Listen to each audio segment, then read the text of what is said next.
I was a little horrified. I saw a message that said Craig is thinking. We don't He's not thinking. we don't We don't pay pay him him to to think. think. Right, exactly. We pay him to make music and record what we tell him to record. That's right, and occasionally take out the trash, which That's sometimes includes himself. and by take out the trash, I mean literal trash we have in our house. Yep. Sounds like you're messing around in it right now. Kinda, yeah. I cleaned the garage today, man. I threw away so much crap, Ah, and then I got a whole load of stuff to take to Goodwill, I, all infant-sized stuff. oh yeah, yeah. You got all that baby stuff that you have to get rid of. Uh, well, and by baby size stuff, I mean middle-sized child. Yeah, adult-sized female who's 6 for some reason. Oh, so yeah, I'm exhausted. So I do got a good story though, but you wanted to talk about something first and foremost. And who are you again? Oh, I am the Grumpy Dungeon Master Jay. And I am. I don't know. Who are you? I'm You Grumpy Dungeon Master Christopher. there you go. You remembered. I remembered. So uh, you were complaining about something? I'm complaining about a lot of things all the time. No, mostly I had seen this come across my feed recently, and I don't know how long this has been out, but it's the campaign cases that Hmm. Dungeons and Dragons released, and I haven't looked too heavily into these things. I just pulled it up, and I had seen it recently that it's basically a bunch of plastic disc, kind of like Pogs, except these are made of plastic. Hmm. And you put stickers on them, with like monster faces. And I love the idea of that because miniatures are fucking expensive. Hmm. And this Yeah, I kind of, actually want to complain about that today. oh, well, Oddly enough. perfect. Yeah, perfect. Miniatures are really fucking expensive. And this kind of helps out on that front. But I still feel like they're charging way too much money for what you're getting. It's literally just plastic disc with stickers.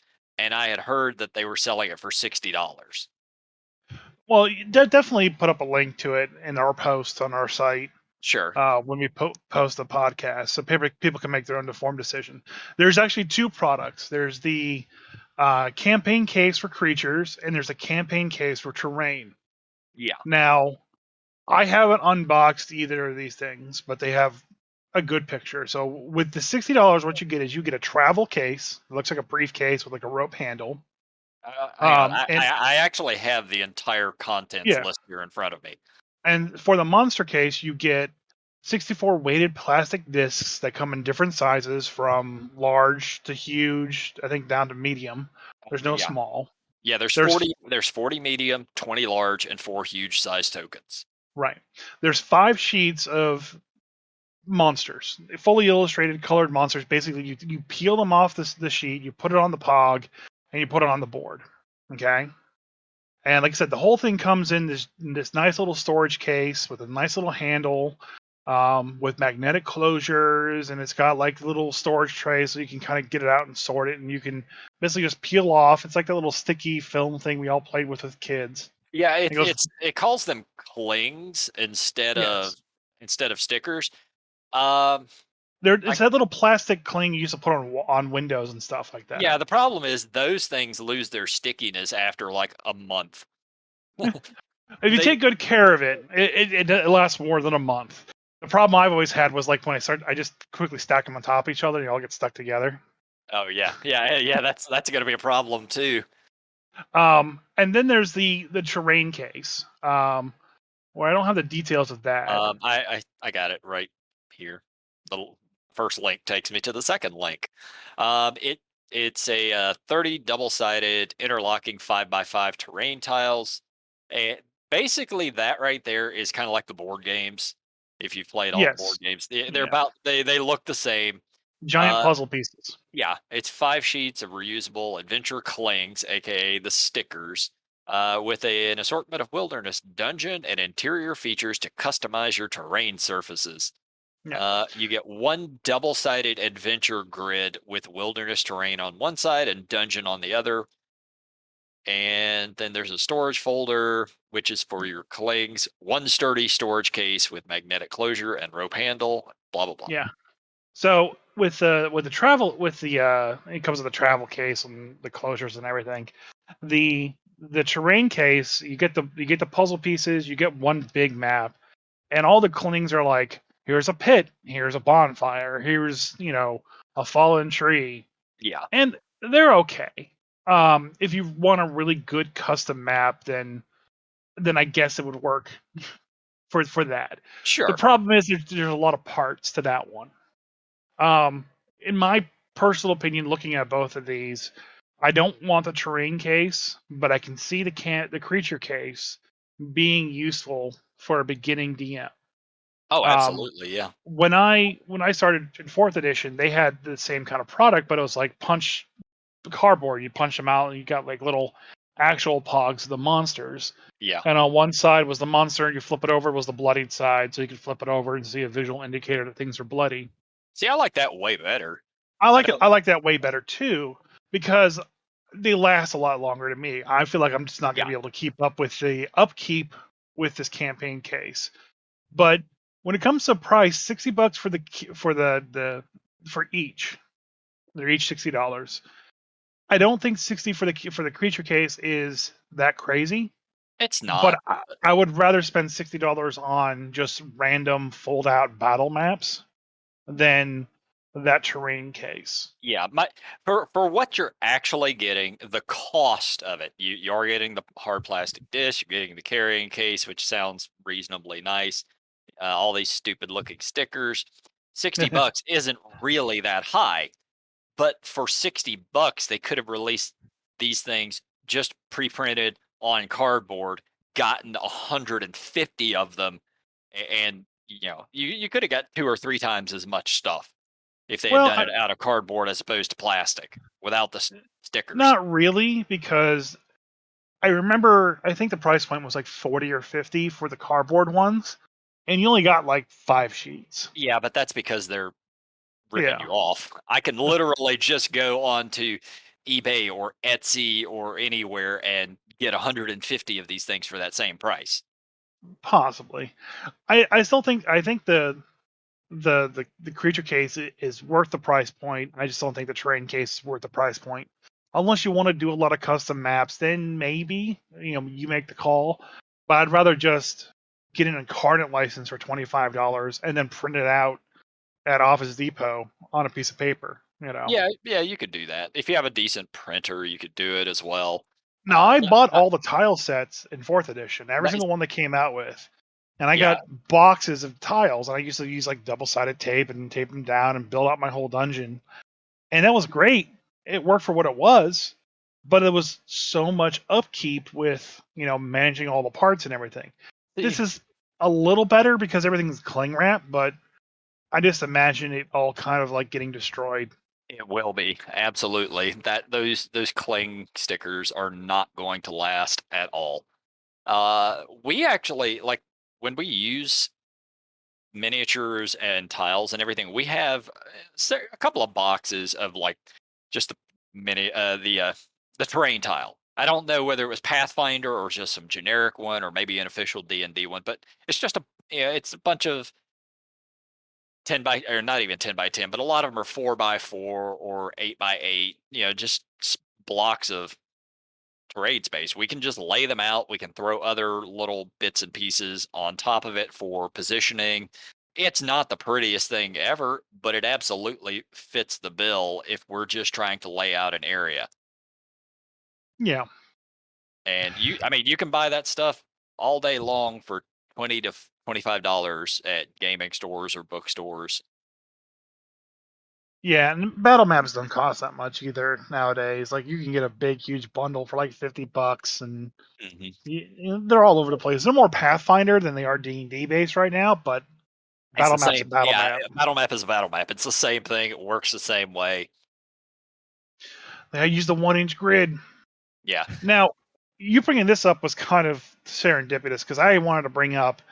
Um, I bought some more miniatures. I usually buy like a box a week, at my local game store just to kind of keep them like, thank you for letting me use the space. I'll buy a box of miniatures.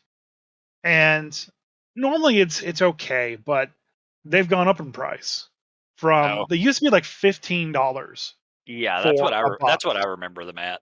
And so with $15, you would get a large to huge mini, or more large, rarely Yeah, huge. yeah, yeah. But you could get it depending on the older sets. But you get a large mini, and you get 4 medium-sized minis or 4 mediums or small minis. It depends on the set. Like a lot of small minis, but now it's like $25 for a box for the same thing. And I don't know if that's just like the overall inflation problem that we're having right now, you know, Yeah. because that kind of hit everything for it. And I'm sure that's part of it. And I'm sure just the rising cost of things Ten is bucks is there a as well too. big jump, though. It is a big jump, yeah. But I will say too, because we were looking at the minis, I bought 2 um, Mordenkainen's Monsters of the Multiverse boxes.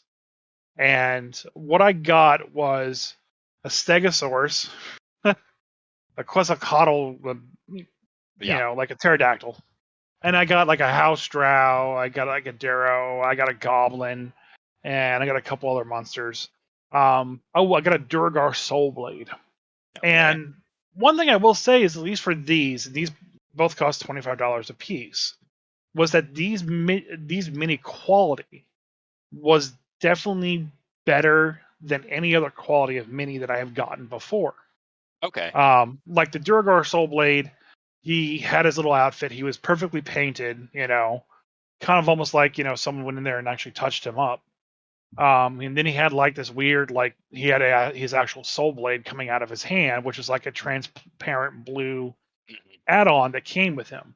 So like a lot of work went into that mini. Like I have tons of minis from older boxes. That's like, oh, this is a goblin, and like his face was like not printed correctly, so it's Oh, like half most the of them are terrible. Yeah, yeah, they're all terrible. the But these are spear is like hooked and crooked, and yeah, well, they still have that problem, but the paint job was always like barely passable. These are actually really good. The goblin that I got is like a goblin standing like in attack position. She's got a short sword and a spear, and then she has like this long red ponytail, and like her clothes are kind of like she's like jumping at you. So like her clothes are kind of like wafting in the air. It's like there's a lot of time put into the sculpt of that model, yeah. and the paint job is spot on. So while the cost has gone up $10, the quality has also gone up with it. Although I did pay basically $10 for a Stegosaurus when I really think about it, and I could have gone to Dollar General and just bought like a bag of Stegosauruses and like, oh, Stegosaurus. my Stegosaurus, yay! Just yeah, the $1.50 bag of dinosaurs that you can get at any thrift store anywhere. Yeah, much better minis overall for $1.50. Yeah.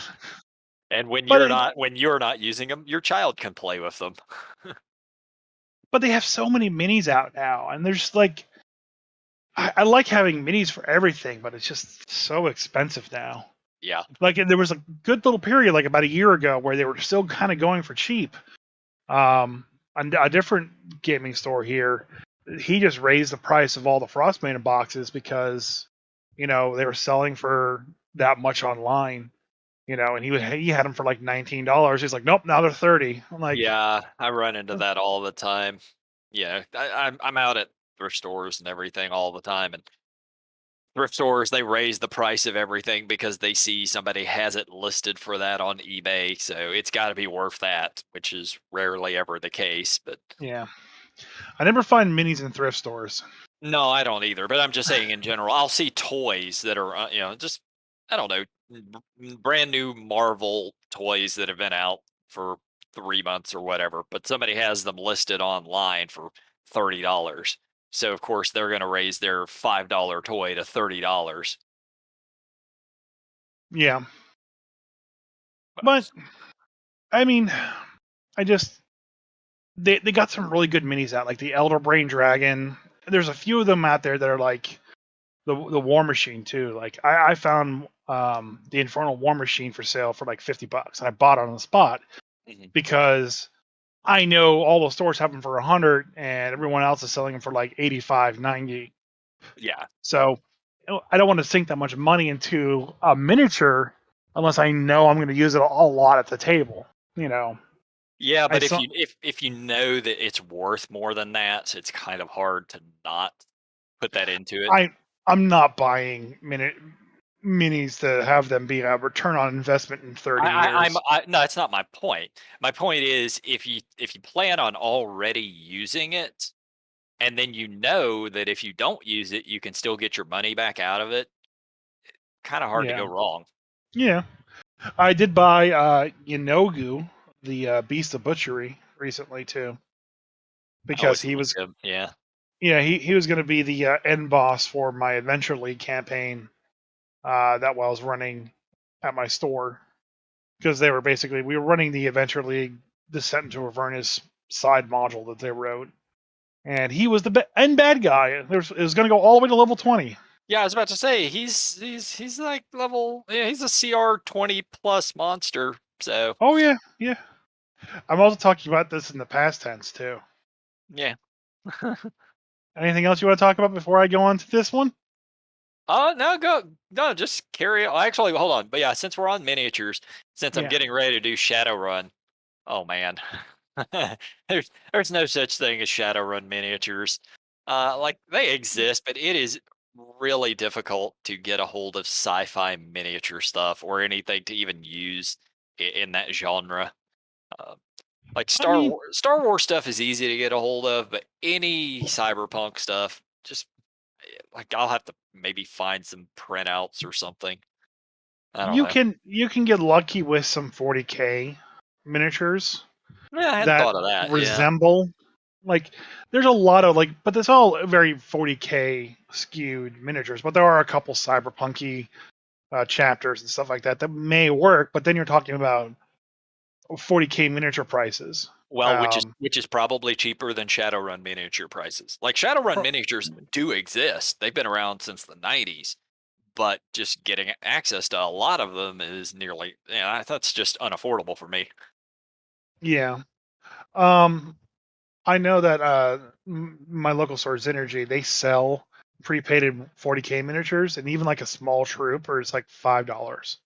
Yeah. You Yeah. know, so hey, you're looking at $5 a mini, but Yeah. they got some.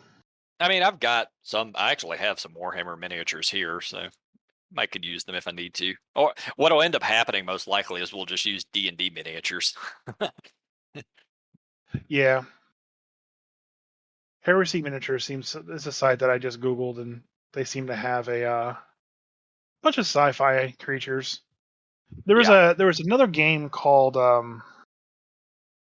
crap, I can't remember. Malifaux, Oh, yeah, yeah. Malifaux. Yeah, I know Malifaux. Yeah, they have a bunch of you build like little miniature armies, and they had different kind of variants. But heresieminiatures.com has a bunch of sci-fi stuff that may work Yeah. as Well, even well. even worse than that though is I've been trying to find a mapping program to do sci-fi stuff with. Same deal. Incarnate, No, Incarnate doesn't have sci-fi. yeah, it Incarnate's all. does. No, it doesn't. Yeah, it No, does. They no. just added it. Well, maybe they just added it today or yesterday. I haven't looked in the past couple days. You know, they have a whole sci-fi kit, and our friend Panda's done a bunch of sci-fi maps with it as well too. Incarnate.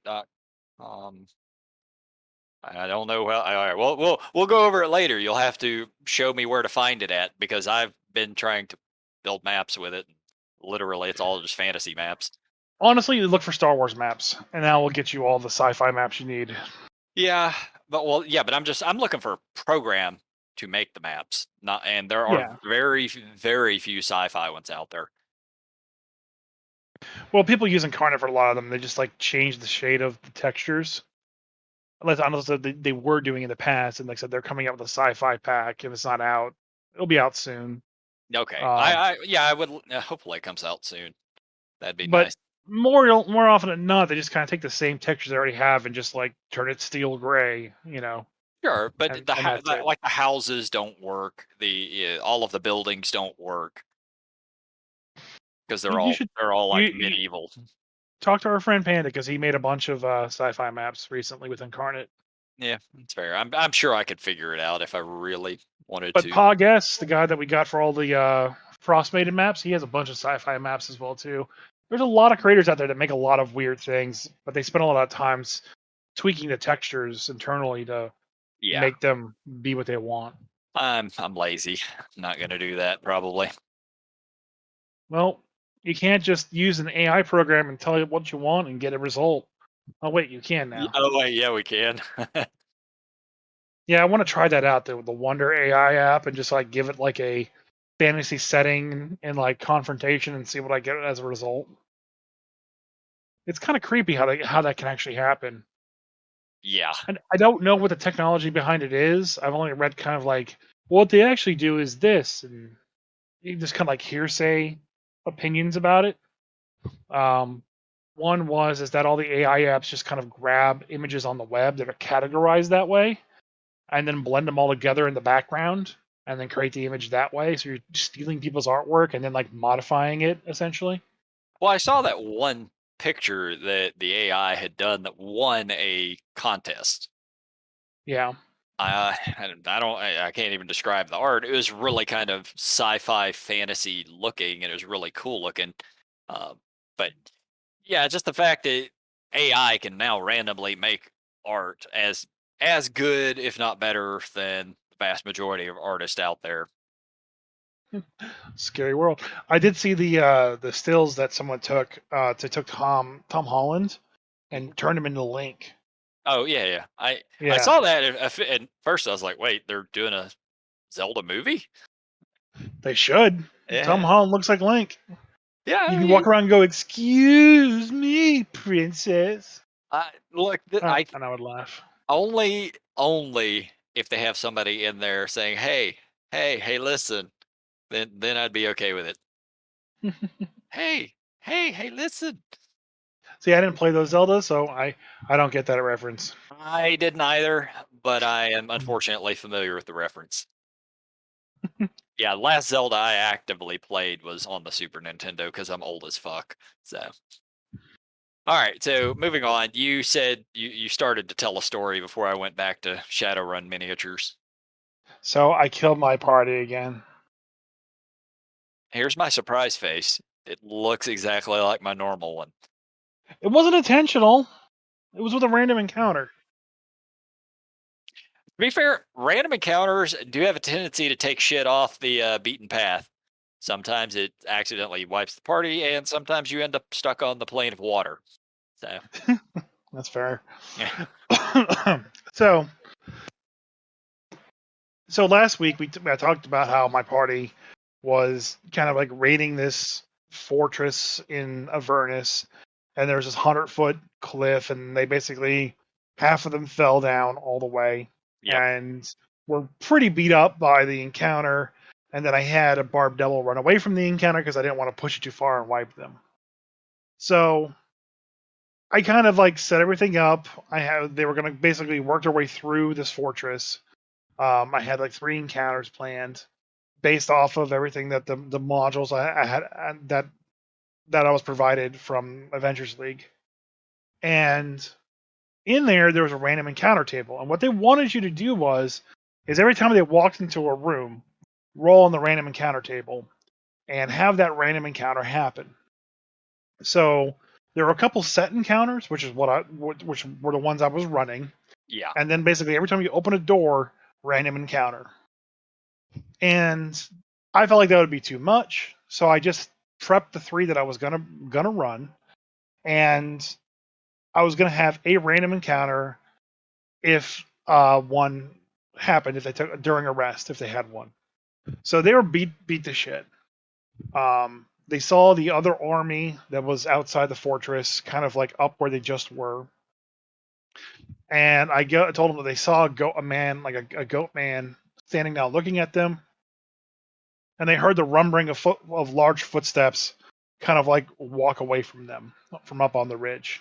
They were shouting in Infernal, but they were too far away to hear and understand what they said. They opened the door to kind of go into the fortress. They find a stairwell down, and they find another door. So they decided to take the stairwell down, and as they went down the stairwell, they went down like 2 flights of stairs before there's basically the stairs are missing, and there's just a 30-foot drop to the bottom level. So they're like, hey, this is the perfect place to take a short rest. So they basically backed themselves up next to the hole and took a short rest. I was like, okay, well, I'm going to roll for a random encounter. The way I decided to do it this time was there's a 30% chance of a random encounter happening. Sure. So I had two people roll D100s, and I rolled a D100, and whoever got the highest was going to win. So one guy rolled a 3. That's not a 30% chance. That's a that's a 50% chance. How's that 50%? If you and one other player are rolling, it's 50. Two other players. Oh, okay. So there's two other players rolling. One got a 3, one got a 25, and I got an 86. That's a very weird way to do random encounters, but all I right. mean, I could have just rolled a D100 instead of 1 to 30 would have been an encounter, and Yeah. but I Typically it's you roll a d6 and I think it's on a 1. that wouldn't be a 30% chance, would it? No, No, it'd be 1 that's and but 2 would be. yeah, So that's a much lower. 15% chance. Yeah. This specifically said 30% chance. Okay. So then you roll a D10 or D20 and D20, and they have this huge chart of the encounters that can happen. Yep. 1 through 10, nothing happens. Above 10, they have all these encounters. I rolled an 18, which is one black Ibashi. Abashi. Yeah. Abashi. Abishai. Abashai. Yeah. I'm just gonna call him Blackie. So one Blackie. So basically, what a black Abishai is, for those who don't know, it's like a dragon humanoid, but a devil version of it, a fiend version of it. They're made by Tiamat and sent out to kind of just like roam the world and do stuff that she wants to do. Sometimes Asmodeus controls them. There's one for every color of the flight, so red, white, blue, green, and black. And the black ones are very stealthy. The white one is just very aggressive. It's like a berserker. The blue one is very spellcasty. I can't remember what the red one is, but it's the strongest one of the bunch. Sure. And the green one, I think, is more melee oriented. I can't remember. But essentially, the black and white ones are like CR6 and CR7, and then the green and blue are like CR15s, and then like the red one's like CR18 or something like that. So they really Big scale up in difference power. there, yeah. Yeah. Tiamat doesn't seem to like the white and black dragon heads for some reason. Well, they are the dumbest ones. You're dumb. So, anyways, so the encounter is a black Abishai, Abashi, No, you said it right. Abishai, black Abishai, and four goblins. Okay, I have a party of 6 level 6 players at my table. So the black Abishai is a CR7, and the goblins are CR1 in total. Yeah. So an easy encounter.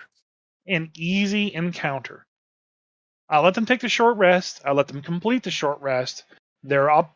They use their hit dies, and they're all ready to go. And so they're all in this stairwell. So picture like any stairwell in a modern building, and that's basically what it is. So they're kind of near the where the hole is, and there's just enough space for another creature there. And then they have like the wizard and the rogue, the cleric, the monk, some kind of fighter ranger, and then the overpowered barbarian. And so Black Abishai starts the fight by being stealthy. So it gets the surprise round on them. And with its surprise round, it basically uses the action to cast its darkness spell into the hallway, into the stairwell where they are, and that creates a 15-foot radius, basically dome of darkness. And so from the very top to the very bottom, it's just complete darkness. And I then have the Abishai move in. They don't see anything happening. I don't have the miniature on the board yet. I roll like a 27 on its stealth check. And then they're kind of waiting for something to happen. And then all of a sudden, the Abishai, with its 2 melee attacks and bite attack, takes out the mage. He's down. How And many I hit move on. points did that mage have? Because that's not that much damage for a level 6. So the Abishai does is plus 6 to hit, and I think it was a D6 It's a D6 plus plus 3 on 3. each melee attack, and it's a D10 plus 3 on the bite with 2d8 of acid damage. Yeah. I rolled really good on the bite, if I remember correctly. But that took him down. So either he didn't use all his hit die, or he just was out of hit. He should have used all his hit die. He should have been close to Yeah, full. I mean, it's possible. Maybe he just decided he didn't want to heal up to full. So Yeah. Then I draw. Then another round happened, and I attacked the rogue, and she's a very new player. She only used 2 hit die and only got back 10 hit points. And I knew she was already very bloodied, so the 2 attacks took her down. And then I think I missed the next attack of the next guy. And thinking this was going the wrong way, I dropped the darkness, and I had the goblins attack from the top. So now the big barbarian with the 20 AC and all that cool damage is fighting the goblins off with the other fighter, and now it's the cleric and the monk fighting the Abishai. Now I missed this. The Abishai I thought was a large creature. Turns out it's medium. yep. But I had it in my head. I had a large miniature there, and so it was a large creature. And it basically started just hacking its way through the cleric and through the monk. They didn't do enough damage by the time I took down the cleric to kill the Abishai, and then the monk started attacking me. The monk, he picked up one the mage, and because he has like a healing hands thing, Yep. and the mage had his turn. He summoned a psychic blade and he stabbed the Abishai and did like 15 points of damage to the Abishai, which I think I had like 60 hit points in total. Yeah, its total is 58, and mind you, Resistant to it most does have, things. yeah, it has resistance to non-magical weapons and Yeah, magic in general. yeah. So that was a chunk of its hit points right there. So then I turn and I attack the mage. And by attack, I mean I just pushed him. So remember, there was that hole there, so I just Yeah, the pushed him 30-foot back, drop. So and he fell the 30 foot, hit the ground. I rolled max damage for his falling damage, and he's bleeding out there at the bottom. Another round kind of goes. The 2 big melee people who could have ended this encounter are still fucking around with the 4 the 4 goblins. I mean, at 6th level, you're going to get 2 attacks around. It's going to take a couple turns to kill 4 goblins. Well, they only have 7 hit points. I'm aware, but it's still One like it's still one is likely to take standing. 2 turns. One is standing there in defensive stance, just like you can't get by me. And the other one's got this big fuck off battle axe, and he's getting a couple hits in, and they were able to kind of like eventually work their way through it within in a couple rounds. Yeah. But back down to the Abishai. The monk then raises the mage, okay, and before she has a turn to act, okay, I knock down the monk with my 2 attacks, the 2 slashing attacks. You mean the monk raised the cleric? No, Okay, well, how did they raise the mage? Because the mage was at the bottom of the sorry, bowl. the rogue. Sorry, the rogue. Okay, okay. The monk raised the rogue because she was like at 2 death failures at this time. The cleric was back behind the monk, still trying to hit things. I believe, but they were missing completely. Even though I gave them advantage on the attacks, I thought he was squeezing. They're still just missing everything. Yeah, So he raises the rogue, and before the rogue has a chance to attack, I bite her with Abishai sure. and a crit, and I did. I believe I did near 45 points of damage to her with that bite. I mean, if you crit, yeah, it's possible because I that's rolled 2d. I It's rolled a d10 plus 2d8 acid damage. So oh, it's 2d10. I rolled 48 the acid damage. yeah, I shouldn't have rolled the extra 2d8. Anyways, so she died in that hit. Um, she only had like 33 hit points total. and she was at 4. So um, I basically just said that the Abishai just bites her head off completely and kind of like pushes her body down the hole as well too. Just Huh. kind of give it some theme to go on. So that happened, and then eventually I realized, okay, um, I could actually keep darkness running this entire time because it's not concentration. Yeah. And I'm sitting there. I was re-rolling the darkness over and over again. I couldn't get it to recharge, and then I did get it to recharge. So I recast it again, and by this time the goblins were dealt with, and they all started to retreat up the stairs. So I cast the darkness again, and I chased them up with the Abishai.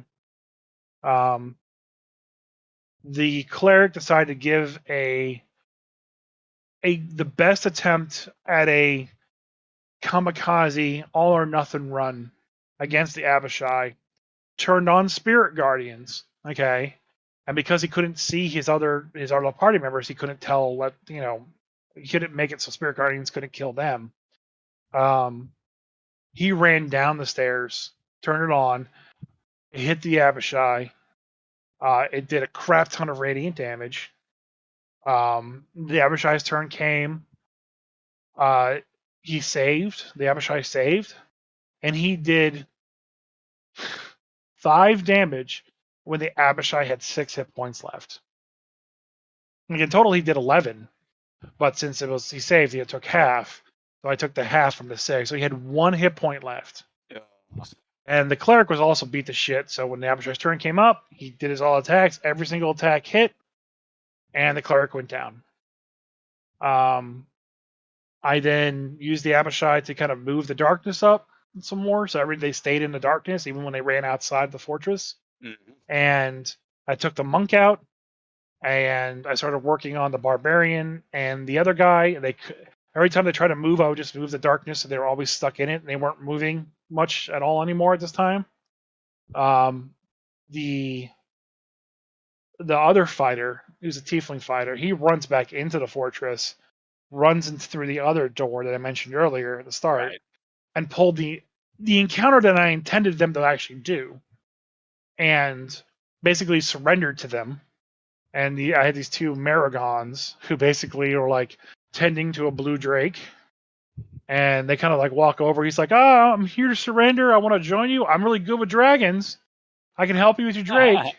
And so they take the sword from him, and they walk him over to the drake, and they have him like pet the drake, and they close they have him go into the cage, pet the drake. They close the cage on the drake, and then they give the drake the command to eat him. So Chomp chomp. over the next couple of rounds, he got chomped. And the barbarian um, wasn't the smartest. He had like an 8 intelligence and an 8 wisdom. He did his best. He charged in, fought a bunch of stuff. Abishai moved in. I think the Maragons took down the monk because he was close by. I'm not sure how he got back up. Like I said, it's been a couple days. Yeah. But eventually the Abishai worked his way in as well too. I didn't have the darkness going. Um, and the monk finally took down the Abishai, and he ran outside and he tried to scale the walls while the Maragons and a bunch of goblins that were inside tending to all the animals killed the barbarian and took him down. And then they worked their way outside, and the monk couldn't climb the 100 feet because even with a DC of like 12, it was supposed to be 12 to climb up and down every 10 feet. He was exhausted from So walking through everything's at Avernus, disadvantage. Yeah. and he just couldn't get that athletics check in through there. And he had to pass 5 checks to get up to where the rope was because the rope was burned off at 50 feet. Yeah, you get down without a problem. But getting back up's not so easy, is it? So eventually, that whole party, the players had a really good time, and that's the key point. Is I was definitely making sure that when this was going south, I could have at any time stopped it from going south. Mhm. You know, I could have had that 1 extra hit point go in and kill the Abishai with the cleric, but I don't I know. mean, It just you, felt you, you right. followed you followed the rules. Yeah. as I didn't fudge anything or do anything to my advantage, as I always do, Yeah. and it just the dice were not with them. I critted a bunch with the Abishai. Like I said, I crit the There rogue and there took her was out. there was serious strategic errors as well. Uh, if I was playing the barbarian or the fighter, the first thing I'm going to do is try to position myself to handle the Abishai. Goblins are goblins. They're annoying, Yeah, but fucking monk or the cleric or whoever can survive those without a their problem. their, their logic was they don't know what's going on down there because they're in complete darkness. Yeah, but you could as soon as the first person sort of gets hammered and the second person starts getting hammered, they're going to say, "Oh, there's something down here beating our asses." When the monk did say that, it's his brother playing the tiefling fighter. He's like, "Yeah, I'm not going down there." He went up the Yeah, and stairs. and that's the opposite of what the fighter is supposed to be doing. uh, And I understand it's confusion, and you're also it's adventure league, so it's going to be newer players most of the time. Yeah, it is what it is. Yeah, dice weren't with them. Few strategic errors. Next thing you know, make new characters. Welcome to old Dungeons and Dragons. told him straight up too. Is like before any of this even happened, I was like, "Hey, just let you guys know, I just spent $200 on the minis for the rest of this campaign, so you better stay alive." Oh no. Because I bought the Infernal War Machine. Because when they finished the fortress, they got the Infernal War Machine. I bought Yanogu because he's the end boss. Yep. I Well, bought all this stuff. I bought a bunch of imps and a bunch of Knoll minions to kind of pad out my army because that's all they get to fight from. Like after this happens, Knolls, Knolls, Knolls. well, now you get to either run this campaign again for them or for other people, or you can just, create something that uses Yenogu and Infernal War Machines. Well, we're doing Spelljammer. Yeah, Planescape's coming up at some point in the next year or so. You can find a reason to use them.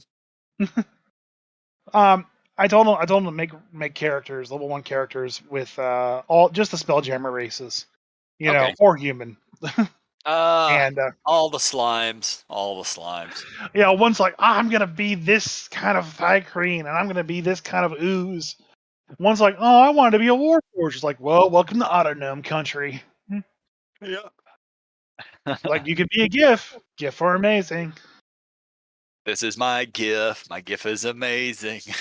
Yeah, I'm looking for a battle map that's like a 3D model of a ship, so like I can use them. Like I'll have like living quarters on the ship, and once they go through the Spelljammer training academy, assuming they live at this point in time, Yeah. I'm gonna have the adventure happen and give them their own spell-jamming galleon to kind of like traverse the universe with. Yeah, And you could make a map like that, or if not, I know for a fact those kinds of I, d- maps I exist. don't want the map. I want a 3D model of it. Like Okay. I want to have the 3D model with the 3 levels. Um, and I did find one on Amazon that had a Eberron like Skyweaver, a Viking ship, and then a galleon. And I'm thinking I'm gonna buy those. That way I have different ships that I can use. Mhm. And because Spelljammer range combat with ships is not really a thing, it's all like you put the 2 ships together and you fight and you board it. Meh. Uh, meh. That's probably that's why I want the models. Yeah. That way I can have someone be at the bottom level and resting and someone at the top fighting and stuff like Yeah, that. if And you really like miniatures and you're planning on running Spelljammer for a while, I get it. Go ahead. Makes sense. yeah. For me, So I would never consider that. what's Spelljammer? Well, I don't mind Spelljammer. I just have, I don't really care too much about miniatures, and I sure as hell am not going to spend hundreds of dollars on them. But they're But miniatures. You get to yeah, keep them forever. You get to cuddle with them in bed. You get enough miniatures, and they take place of the warmth a human being has for you. Hey, I envision you within a couple of years as the Scrooge McDuck of miniatures. You're just going to sort of dive off of a platform into a bathtub full of miniatures. And by bathtub, I mean like swimming pool sized, just full of minis, and then come out all cut up and torn to pieces because you dove on miniatures. But Yeah, I love the one like Scrooge McDuck yeah, cartoon. He jumps into the muddy bin and it hits and lands hard. yeah. Or maybe it may have been Family Guy. I'm not sure. I think it was Family Guy who did it. Where P, Money's hard. It's not yeah, liquid. yeah, Peter dove into a pit of gold and basically broke every bone in his body because gold is fucking hard. uh, So I've been prepping for Shadowrun. I was reading through earlier, and I was reading about astral combat and everything. yeah, And it got me to thinking about it. Man, everything has a fucking astral plane in it. D&D has it. Shadowrun has it. Doctor Strange. It's yeah. been a thing. So I actually had to go and do research on this thing because I didn't know really what the whole point of the astral plane was. Apparently, it's the idea of the astral plane has been around for thousands of years at this point. It's actually a religious thing for the most part. A lot of religions utilize it. Uh, yeah. So anyway, looking into D&D of it, I had always known the astral plane as sort of a plane that sits side by side with the prime material plane. That's how you understand it? Yes. Yeah. And you can travel from one location to the other through the astral plane. Whenever you get into the astral plane, there's two methods of doing it, apparently. One of them is astral projection, which is the safe way to do that. And the other one is physically going there, like with the plane shift spell, which actually puts you there. So if anything attacks you there, you die. If you get beat up as an astral projection, you just get shunted back into your body at some point. But Yeah, pretty much. Yeah. yeah, apparently there's nothing at all really that lives there. Not or there's nothing that is native to the astral plane as far as everybody can tell, which includes the astral dreadnought. Apparently, it's not native either. To the astral sea and the astral plane. Well, the astral sea. Oh, the astral sea is a whole other thing that I'm going to get into here shortly. Okay. But yeah, apparently the astral dreadnoughts are not native to the astral plane. Nobody knows where they are native to, but if you fight one of them, just in the same way that you have a silver cord coming out of you, taking basically running back through whatever portal you came through to the prime material or whatever plane you came from. Astral dreadnoughts, their tail is sort of infinite as well. So it's assumed that that will lead back to wherever they are from. Okay. So I just thought that was kind of neat. I had always just assumed the astral dreadnought was one of the few things that was native to the plane. No, I remember they added a new monster in I think Boo's Menagerie, which is like a brain collector, Hmm. and it comes from like the Great Beyond, I believe it was. That sounds probably right. One of the outer planes or whatever. Yeah, I'm gonna find it here real quick. Uh, but while you're doing that, the Gith Yankee, however, they're not native to the plane, but they've been there a very long time. They actually have fortresses they've built there. So if you find things on that plane, it's probably Gith Yankee or something just wandering about. There are a number of monsters that you'll find there pretty regularly. Uh, Even more interesting, and I kind of knew this because of a novel I'd read a long time ago.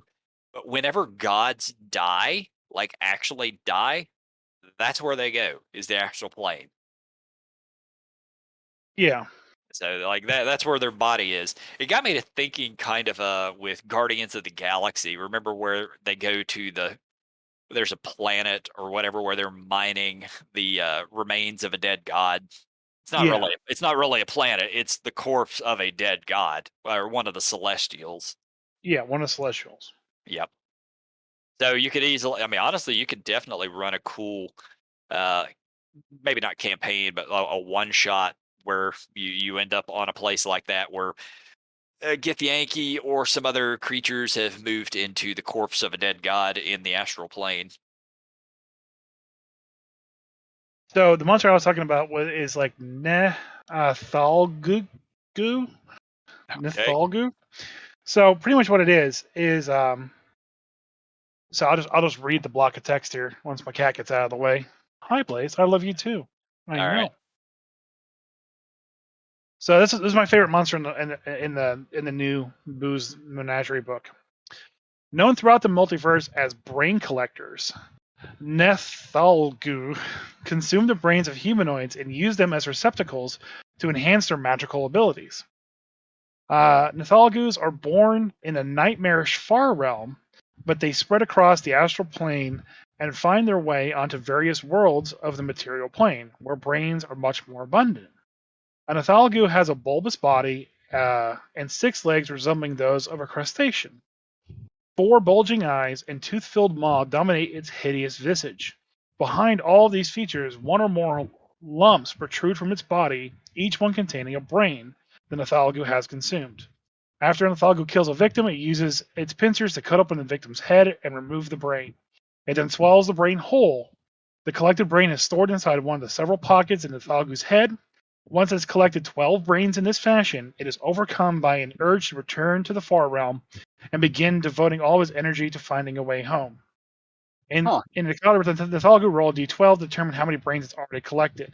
And pretty much, it does mind blast and the exact brains and the little claw attacks. But depending on how many brains it has, it can cast Arms of Hadar, Detect Magic, Magic Missiles, Tensor's Floating Disc, Darkness, Hold Person, Invisibility, Spider Climb, Fear, Hypnotic Pattern, Major Image, and Stinking Cloud. Okay. No, I It, kind of like that. That's really awesome. it's an amazing creature, and it's really cool. And kind of like I said, it looks like a crab leech with Yeah. brain pockets. Sounds very Cthulian, which is what a Oh, lot of that. I mean, that's what a lot of the far realm is. yeah. So like the Fall Realm was kind of interesting to me too, as a concept and a place to kind of like go, Yeah. because once you go there, you can't come back, you know. Yeah. And it's weird because like the Thalgu doesn't know how to get back there, so it's just going to spend most of its time trying to get back. And that's kind of the Far Realm is kind of like where I assume all the aberrations came from. You know what I Probably. mean? Yeah. Like it was kind of cool because in third edition they actually had some subclasses that you could play. I know there was a wizard subclass that you would basically reach out and contact beings from the far realm and gain powers from them. And after a while, you sort of became a far realm being. But in the same process, you would also start to slowly go insane through contacting beings from the far realm. Not something you're really supposed to be doing. Exactly. As you do, you just go insane. Yeah. So anyway, to sort of lead us to the astral sea thing, when I started looking into the astral plane, as I tend to do on on the Forgotten Realms wiki, I went down a rabbit hole and I found out apparently there are 3 cosmologies for Forgotten Realms that I was never aware of. So the astral sea was not a thing to start with. So the original cosmology, this is the one I'm familiar with. This is the one anybody who's played like third edition or earlier is going to be familiar with. It's the Great Wheel cosmology. And if you look it up, it's basically in the center of a wheel, you had the material plane with the Shadowfell, the Feywild, the ethereal plane, and the astral plane sort of around it. And these were all known as places you could go to travel to the inner planes and then to the outer planes. So the inner planes are effectively the 4 elemental planes, and all of the outer planes are the ones that you know as like Mechanus, Hell, Limbo, Gehenna, Elysium, so forth. And then once you get past the outer planes, that's where the far realm is at. They don't even have it listed on here, but that was always sort of the thought behind it. Yeah. At some point after third edition came out, they retconned the Great Wheel cosmology. And apparently there was no in-game reason for it. They never gave an actual explanation, but they replaced it for what is referred to as the world tree cosmology. And it's effectively you have Toril, once again, this is all Forgotten Realms. You have Toril sitting at the center with the ethereal plane and the plane of shadows, but Toril was effectively the like the base of the tree, Yeah. and then the positive and the negative and the elemental planes are the roots of it, and then all the branches are all of the other planes, but they changed the name of most of the other planes or got rid of them altogether and made up some new ones. Right. So, yeah, like there's the Golden Hills, the House of Knowledge, Gates of the Moon, Nishrek, And the that's deep. what they used that in order to move between you. That's what the phlogiston Yeah, the was phlogiston. for. Yeah, the phlogiston, Phlogiston. which yeah, the phlogiston from uh yeah, it was I think at that point that might have been the case, but it was always sort of it was outside of realm space. Realm space is basically outer space. Hmm. And the phlogiston realm space is outer space. Think of it as our solar system. Yeah. And then once you move outside of our solar system, you get into the phlogiston, which is basically the outer space. And then you could Yeah. travel through that to get to Kryn or Athos or all the other different planets. Right. Right.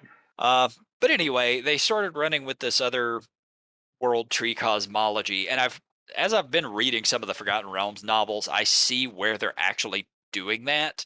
One of the novels I've been reading was about Lolth and her rebirth recently, and in that book, basically the demon web pits get moved from the abyss and actually become their own plane.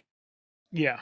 So I need to go back. I have a shit ton of books I need to read that would probably kind of cover this, but I don't think Yeah. they ever gave an actual explanation. Anyway, a little further down the line, and maybe this next one I'm going to mention was a fourth edition thing. I am unsure. The spell plague, which was it's in some of the novels. Apparently, it destroyed the world tree cosmology, and they came up with what is known as the world axis cosmology. And Yeah. I kind of gave up at this point because I was expecting like three more cosmologies to pop up after it. But apparently, this one is the one where the astral sea becomes a thing. And if you look it up on the wiki, it's a whole other different thing. You have the mortal world, then you have the Shadowfell and the Feywild next to it, and you have the elemental chaos below it and the astral sea above it. The astral sea now apparently has places like Carcerai, the Nine Hills, Celestia. All of them are in the astral sea. The elemental chaos below it is where the city of brass, the nine hell, or not the nine hells, but the abyss and everything are at. Yeah. So So right now, as it stands, um, since the Spelljammer book came out, it's now basically there's realm space, which is a wild space system. Well, yeah, realm space is what we're familiar with, the material plane and all that. yeah, that's Um, basically what I just described, where it's your yeah, solar system. right. And then there's the astral sea, and then like another wild space system. And in between, there could be astral domains, there could be dead gods and stuff like that floating around, or a wild space system. Um, it just it I like the phlogiston part. That worked well for me, and I understand they kind of get destroyed in the spell plague, which was fourth edition. Um, Okay. all the gods got reset essentially too right after that. Um, Yeah, so yeah. Apparently, Io, he's the over god, came down and destroyed a couple of tablets, and then decided to reset everything. Like that much, I picked up from the wiki. yeah, but after that, like they stopped taking care of the lore as well too. Well, yeah, I mean, all you can do at this point is assume that you're still running off fourth edition lore. In my case, I would be running off of second and early third edition lore because that's what I'm familiar with. But Well, the fourth edition stuff makes sense. The spell plague, all that stuff was handled really well. The books reflect it. So I would still kind of like go off of that. Yeah, well, Um, I am not familiar enough with any of that. If I ever get through all the novels that I own, then maybe I would update my own personal information. But get to as reading. oh man, that's so many books, and I read slowly. Dick and Jane run up a No, no, hill. hull, hull. No, that's not what I mean by slowly. I'm a bathroom reader, so I get like 10 minutes a day that I'm reading. Just 10 minutes a day. Yeah. Well, You if only I'm go to in the the bathroom once a day. if I'm pooping, maybe once. If my IBS is acting up, maybe 3 times, but nobody Shit, wants to hear son. about that. I'm there all day long. Yeah, of course. I think it's more Uh, of a parents thing because I remember my dad going to the bathroom and like taking an hour and a half in there. well, that's because he was trying to get the fuck away from the children for an hour and a half. Daddy, come on, play with me. Yeah, I want to exactly. play. My daughter pulled that on me today. I was like, no, sweetie, I got to go clean the living room. She's like, but I want to play with you. I was like, okay, let's play. Yeah, it's kinda hard to tell them no, I'd imagine. But anyway, it kinda makes sense. You have effectively all these different worlds that sit within the astral sea. You could honestly probably just think of the astral sea as the phlogiston. That's Kind of, yeah. But there was rules with the phlogiston with like can't cast fire oh, yeah, spells. yeah, yeah. You You know, cast fire in the phlogiston, you're fucked. yeah, and like your gods couldn't communicate with you while you were in the phlogiston, and even then, once you left and entered uh, um, a new realm space or new wild space, it's not a guarantee that they could reach you anymore to give you spells. Yep. So like you'd have to find new deities to kind of like make a deal with. Yeah, you better work on that first aid skill, buddy. Might not have any healing magic here. Well, they could always cast, if I remember right, they could always cast level 2 spells and below Sure. without having direct contact. But like there was a probability, and that increased that every spell from third up wouldn't work. Well, just remember that when that first started, you were talking second edition. So, I remember that from fourth though. yeah, well, that may have been the case, but it started in second edition with Spelljammer and access to only second level spells. You're pretty well fucked in that setting. In fifth edition, at least, if you lose access to your deity and you can only cast up to second level spells, you still have Healing Word, which is really all you need in fifth edition Yeah. because you can actually heal up between fights with short rest and everything. There was no short rest, there was nothing of that nature. You healed up through higher level magics. That was the only way to actually heal quickly. So speaking of that, something I was watching the guy named Pro Jared play through D&D. I think it's Warriors of the Eternal Sun. Some Oh yeah, yeah, old, the old Sega Genesis game. yeah. Yeah, So like he would he would get into a fight and whatnot and like use up some mage spells and like get down hit points and like back up a little bit and then like take a rest. yeah, And so like he would take a rest for 8 hours to get the spells back at very least, but then it took like an additional day per hit point to get all the hit points back. yeah. So But there were you, some points in time where like he would be in the middle of like this Aztecian ruin with Aztec monsters just everywhere, killing everybody. And he'd be like, "Yeah, I'm gonna take a 5 week vacation right here on this 5 foot square, and we're not gonna leave until we're at full hit points. Then we can walk through all your traps." he was doing it wrong. Well, if he didn't have a cleric, that's how you did it. Yeah, if you have Yeah, a that if he did not have a cleric. okay, well, yeah, then he didn't have a choice. He had to do it the hard way. If you have a cleric, then you just rest for one day, let the cleric heal everybody in full, then rest for a second day. Yeah, so like he talked about like the characters and how they're made. Like it was second edition rules, I believe. So like he had Yeah, a it door was. fighter, he had a door fighter, he had a human fighter, then he had a rogue, a human rogue, and a human mage. Or that might have even been Nintendo. I can't recall. I don't remember. What was it called again? Warriors of the Eternal Sun. Yeah, that's it. I played it. Um, but like this, it had like this overworld kind of like Hey, yeah, random it's encounter Sega system. Genesis. It had like an overworld like encounter system where monsters would show up, and like you could cast your spells, and like it was like almost like a turn-based Final Fantasy Tactics game. Uh-huh. But when you went into a dungeon, it turned into like a Doom style game, and like you could shoot your like bows and slings nonstop in front of you. Uh, So like you would walk into a dungeon and basically just everyone start just like firing bows and slings directly in front of you, killing all the monsters before they showed up. That doesn't sound. Oh yeah, I guess it is. It was I so weird. Yeah, I haven't played it in so long. Yeah, And I'd forgotten about that part. I was that sounded like Eye of the Beholder at first. yeah, there was the spells that the mage could cast were just broken, and I don't think the game meant it to be that way, but I just think they're just coded badly.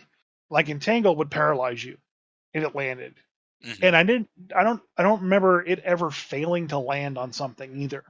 So like they would walk in, Ancient Red Dragon, Entangle, and just walk up to it and just hit it until it died. Yeah, that sounds a little Sounds broken. a little broken, yeah. Um, the Yeah, end of the because game was the like best. I looked up. I'm reading it right now. Any creature entering the area is subject to the effect. A creature that rolls a successful save can escape the area, moving at only 10 feet per round until out of the area. So it was pretty powerful. I mean, even if you make the Yeah, save, you can only move 10 feet, but it doesn't actually incapacitate you or anything like that. that's what it was doing. It was Range and Red Dragon, Entangle. All right, I'm dead, guys. Arrgh. Um, the final boss wasn't actually a final boss. Um, it was something kind of like almost like an Autorok, like a weird. I just saw a picture of it. Yeah, and you have to summon the T Rex to eat it. So like you that's why you raided the Aztecian temples. You got the scroll to summon this giant T Rex that was like their god, and it eats the Autorok drow god. Huh. And the worst, like I made this in paint animation. It was so amazing to watch the entire playthrough. Like I want to honestly play it on stream. Like if I could Okay. like get all four of us to control a character, I would. But it's so bad. Like half the attacks never hit. Spells were overpowered. If you don't have an elf, you can't find half the hidden doors in the game. Yep. And without a cleric, you're doomed. A lot of those old video games were like that. Most of them they were great back in the 80s and 90s when I was playing them, Yeah, but I would never try to go back and replay through some of those games. not the Uh, hardest game ever. I think that's oh, still Ghouls and no, no. Ghosts. No, there's harder stuff than Ghouls and Ghosts. Fucking Iron Sword was harder than that shit. Iron Sword is not that hard. Yeah, it was literally just Ghouls and Ghosts. Um, It was pretty rough. there wasn't the first like SquareSoft game on the Nintendo was called King's Knight, I don't and it know was like that this one. weird scrolling shooter. Like you're a knight and you throw your sword and like you get a rogue and he throws a dagger and Yeah, so you get Ghouls a and Ghosts basically. no. This is top down. Oh, okay, okay. Okay, like so like your little guy was there, and so like in order to beat the game, this is vague recap with knowledge that doesn't exist anymore in my head, but like you had to find a special item in each stage for each character, and then survive and not die with each of the four characters, and then play through two final stages with all four characters, none of them dying at all whatsoever. It was one hit kill. And then using your abilities in the right way, in the right order, which was randomized every time you played a new game, in order to basically beat the game. Yeah, so for all you bitches who think Dark Souls is hard, try that shit. You should try that shit. I dare you. Yeah, And I those think that was old Square's first game on the Nintendo. the old D&D and games like that, don't bother going back and playing them. It's probably a terrible idea. Except for Shadowrun for the Super Nintendo and the Sega, because those are actually really good. The I Super got the Nintendo, last one on the PC. I'm fine. no, they're not even the same thing. But the Super Nintendo one was actually fantastic for storytelling. Yeah. Yeah, just I'd say go back and play it. You'd have to find an emulator because the game's probably like $100 or some shit. What's an emulator? I've never heard of those before. I don't know. Anyway, Ah, Rom? What's a Rom? I think we have moved off of whatever the hell topic we were even on. I don't remember at this point. That's right. Miniatures. No, yeah, we were definitely still talking about miniatures, not the cosmology of Forgotten Realms and every other Well, world. it's whatever you want to make it now. That's how they built it. That's why they built. That's why they came out with the DLC for the Feywild. That's why they came out with the Domains of Dread. They just want things being little bubbles floating around for you to use as you wish. Yeah, screw that. Give me some lore. Give me a set cosmology, and quit changing it every edition.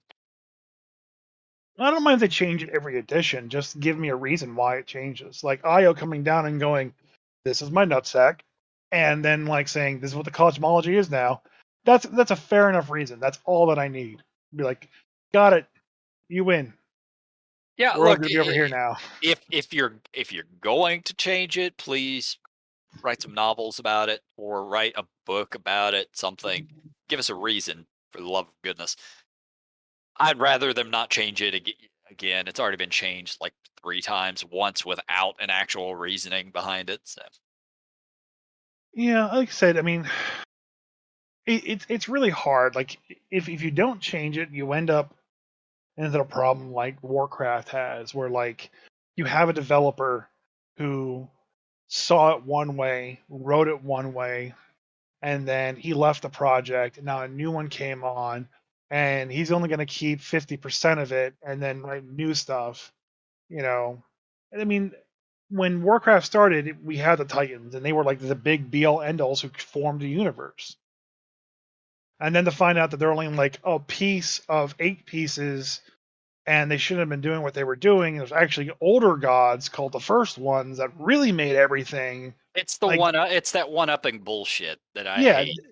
I'd rather you reset the universe for a reason and just Or say this is what it is now. just leave the Titans as the big final. You can't, because people want answers to why the Titans did certain things or did certain things, and at least for like WoW and Warcraft, there was that continued story they wanted. They have to kind of like, keep giving out more information. Eventually, you're going to come to a point in any story where you're going to have to reveal that. If you don't, you let down your players. But Get don't over just yourselves. Like they one could up it. every single expansion that came out. You, I prefer to bring things down more to the mortal realm. Yeah, You have these big badass gods or whatever, and they shouldn't be the bad guy. They shouldn't be the final boss. They shouldn't be the end game. yeah. I'm not saying that, but There are way more important matters at the local level. Um, for storytelling. yeah, You have this upstart guy who, in whatever, I'm just throwing out random shit from some other country, who at first, when you first introduce him, he's a teenager, and then you bring him back 10 years later and he's running an army that's trying to take over your country. You don't have to actually have ultra powerful gods and dragons and everything else for great storytelling. It is not necessary. right. It's not saying they can't exist, but they don't have to be the primary target of the stories. Honestly, Dragon Ball's got a good hierarchy when it comes to gods and everything.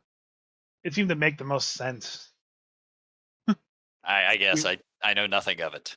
you have the universe as a whole, okay? Mhm. And the universe is divided into 4 quadrants, okay?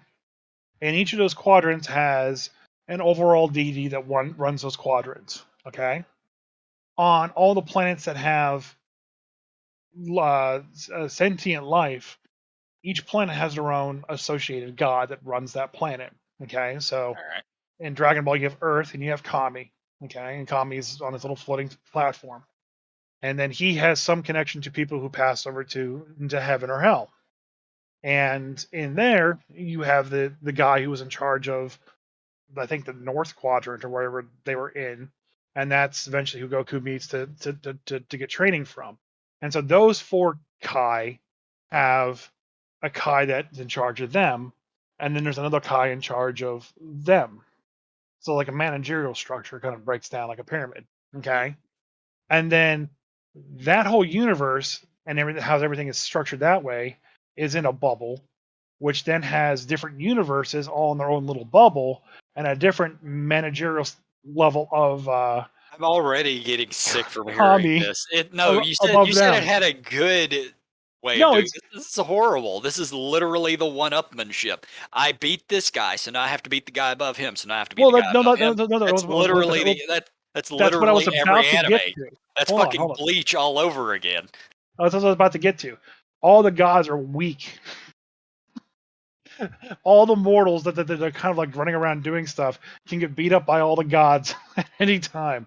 They serve no purpose but just to run everything. There's like, yeah, I'm in charge of the universe. Please don't hit me. I'm lower management. I'm lower management. Don't hurt me. I don't care. Just go. Yeah, at that point, yeah, I would never think of them as deities. I would think of them as, lower management. That's it. They're just managers, Yeah. not deities. They're deities by title only, but they're just managers. But yeah, that's anime loves that shit. They did it with Bleach. After a while, after like 100 episodes, I was done with that shit. Oh, he beat the most badass dude ever. Now he's got to beat the guy who's more badass than him. Now he has to beat the guy more badass than him, and it never stops. Nope. You Brought don't Bleach Black too. Yeah, you don't need that. That is terrible storytelling. I mean, Ah, I don't mind having a central figure, but I've never liked the hierarchy of gods and like dividing things up into different small sects. You know, like Loth is a good kind of like deity for like a race and structure and controlling things. You know, Tiamat's also a good, but wouldn't want to have both of them like competing against each other because then it just seems to divide things up. I like the Christmas mythology. I like the one big god and the one big under god, you know, and having those two kind of duke it out. Um, but that's just for ease of my sake. That way I don't have to keep track of like, and what's your deity? yeah. Umbri? Who the fuck is Umbri? A whale? You mean Umber Lee? Sweet. Yeah, I don't know. I don't mind it's the super epic campaign versus the campaign of mortals. It's Lord of the Rings versus Game of Thrones. And Well, Game of Thrones, everybody's just a fucking dude. And Lord of the Rings, well, there's Gandalf. And there's Sauron. You know, and then there's Tom Bombadil. yeah. And then there's Tom Bombadil. Well, I think it's about time we Tom Bombadiled on out of this podcast. Tom, baby, the Bombadil here. All right. Bye, Craig. Hi, Craig.